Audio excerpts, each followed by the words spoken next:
I wasn't even gonna do this, but I just watched Malignant, and guess what? I have to talk about Malignant.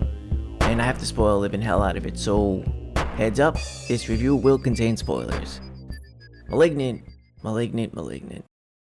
Wow, where do I begin? Malignant is a 2021 horror movie directed and written by James Wan. James Wan, of course, is best known as the creator of the Conjuring universe, and he's the co-creator of Saw and the Insidious movies.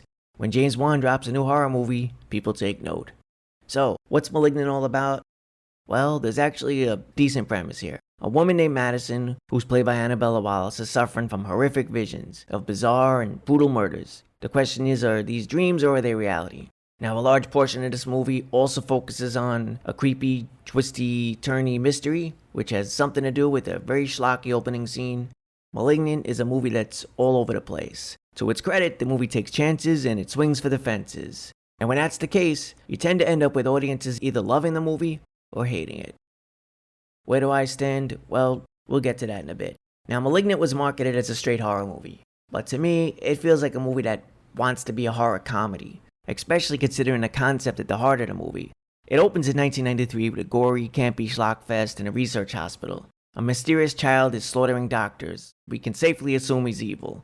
Then we put the brakes on, shift into your typical mainstream James Wan horror mystery. It's a few decades later when we meet Madison. She's just arriving home from work and visibly pregnant. We also immediately meet her garbage husband Derek, who's a cliché abusive monster. During an argument, he cracks Madison's head against the wall. So, this looks like a very serious head injury, but our lead doesn't call for help. She doesn't call the police. She doesn't leave. She doesn't go to the hospital. Instead, she goes to sleep. So this is a pregnant woman with an open head wound going to sleep, as opposed to seeking medical help. But for what it's worth, her husband is forced to sleep on the couch, so I guess that's punishment enough for him, right? Nope. He's disposed of pretty quickly by our creepy, silhouetted entity, aka our killer, Gabriel. I'm not going to make this one of my typical breakdowns. I just wanted to cover a few of the early beats in this movie in detail because they actually serve as a sign of what's to come. As I already mentioned, the rest of this movie played out as a mystery with the shadowy killer Gabriel, slashing victims along the way. Who was Gabriel? Is he a ghost, a demon, an imaginary friend? Is he the devil? So many possibilities.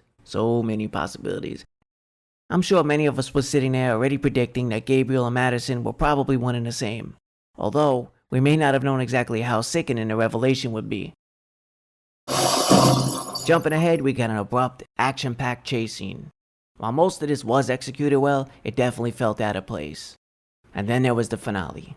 The final act of Malignant was filled with bizarre, gory, over-the-top insanity. And I have to give a special mention to the most epic chair throw since J.K. Simmons in Whiplash.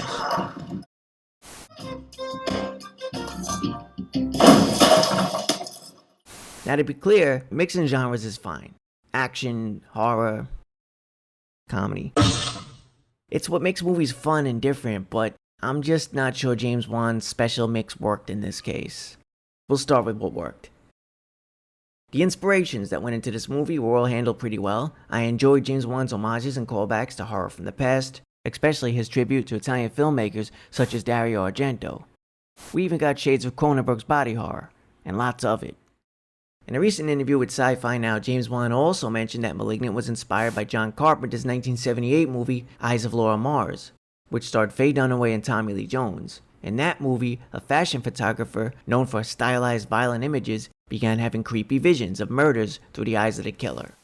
Another positive, I thought Annabelle Wallis was pretty good. She's actually the only actor who I felt gave a thorough, consistent, and decent performance in this movie. There were some great visuals here. Madison's dream sequences were pulled off very nicely, with her world melting away and changing shape around her. Overall, James Wan did a great job creating atmosphere, though I thought he leaned in a little too much on the old-timey smoke effects. There was some cool kills here, and James Wan didn't cut away, so we got some really graphic shots if that's your thing. And lastly, let's talk about my one big positive, the killer, Gabriel, who feels very much like a creature from a low-budget B-movie. Now, we eventually learn that Gabriel is an evil parasitic twin. His powers are a little wishy-washy. I think he can control electricity due to shock therapy or something. I don't know.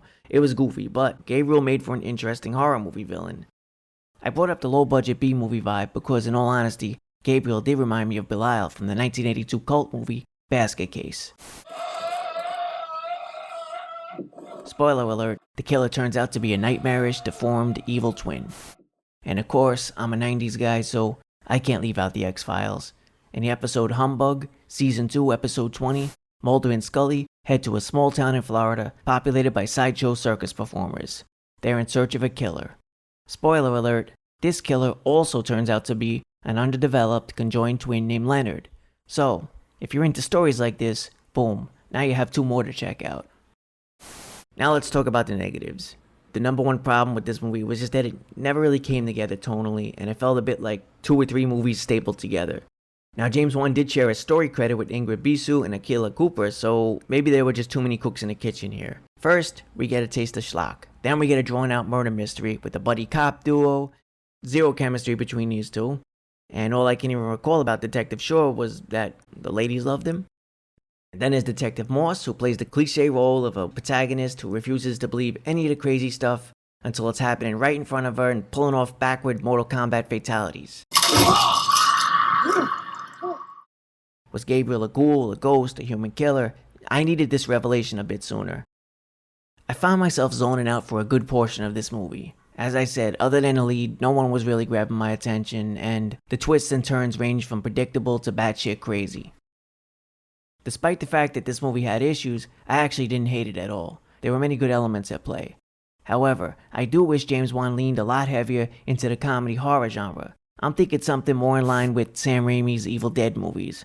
However you want to spin it, the villain of Malignant is a monstrous, demonic, evil twin who lives in the brain of Madison. Gabriel kills people with backwards precision. That concept is pure schlock and I love it. But it's bogged down in a movie that takes itself too seriously. On a second viewing, maybe I would find Malignant less jarring. I'm going to give Malignant 2 out of 5 backward fatalities. Thanks for watching, everyone. I'm interested to know your thoughts on a movie. Did you love it? Did you hate it? For me, Malignant was just not quite my tempo.